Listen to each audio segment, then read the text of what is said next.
A week before the election, I told my congregation that the results of the election would not bring peace to our nation. And of course, they have not. The wounds of our nation run deep. So I would like to offer some words of pastoral counsel on how we go forward. If we're serious about being ministers of reconciliation and being faithful ambassadors to the kingdom of God, then we must consider the words of Jesus. And I believe Jesus offers wise counsel in times like these. I think Jesus would say two things to us. Be very careful how we speak to one another, and be very careful on how we look at one another, how we perceive one another. In the Sermon on the Mount in Matthew chapter 5, Jesus said, I say to you that everyone who is angry with his brother will be liable to judgment. Whoever insults his brother will be liable to the council, and whoever says, you fool, will be liable of hellfire. How we speak to one another matters. It reveals the thoughts and intents of our heart. And if our words continue to be words of anger, then we're not reflecting the gospel of Jesus Christ, and we cannot be ministers of reconciliation. Jesus also said in verse 28, I say to you that everyone who looks at a woman with lustful intent has already committed adultery with her in his heart. Now, I want to do a little bit of an interpretive stretch here. The point I want to make is how we look at people really matters. How we perceive people matters, and how we can approach them and understand them. Jesus tells us that we're not to look at women, that men are not to look at women with lustful intent. The Proverbs also tells us that a proud look is an abomination to God. After this election, we need to be very careful how we perceive one another, how we look at one another.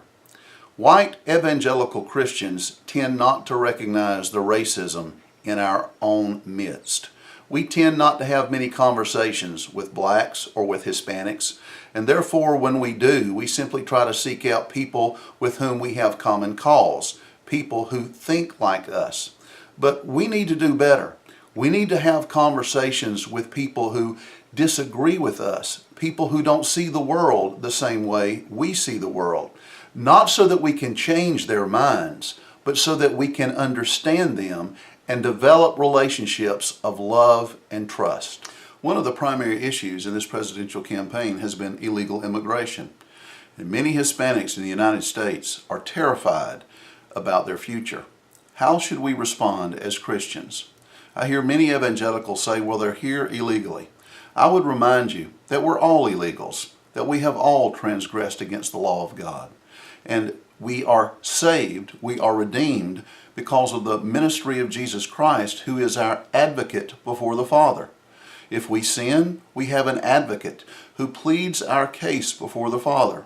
As Christians, I think that if we would serve as advocates to those illegal aliens, most of whom simply are fleeing political and economic oppression and have come to the United States of America only because they want to live free and they want to prosper. So if they're here illegally, as men and women of God, as pastors, we can serve as their advocates. Are they here illegally? Yes. But we are all illegals. Let's exercise grace. Let's become advocates for these men and women. Let's demonstrate to them the grace of God. Political seasons are tough. There's always winners, there are always losers. But we must always be people of grace. Jesus also tells us in the Sermon on the Mount to make friends quickly with our opponents at law. As Christians, that's what we're called to do. We're called to reach out. So as you go about your day, be careful how we speak to one another. Be careful how we see one another and perceive one another. Let's be ministers and advocates of grace, and let's seek to heal this land.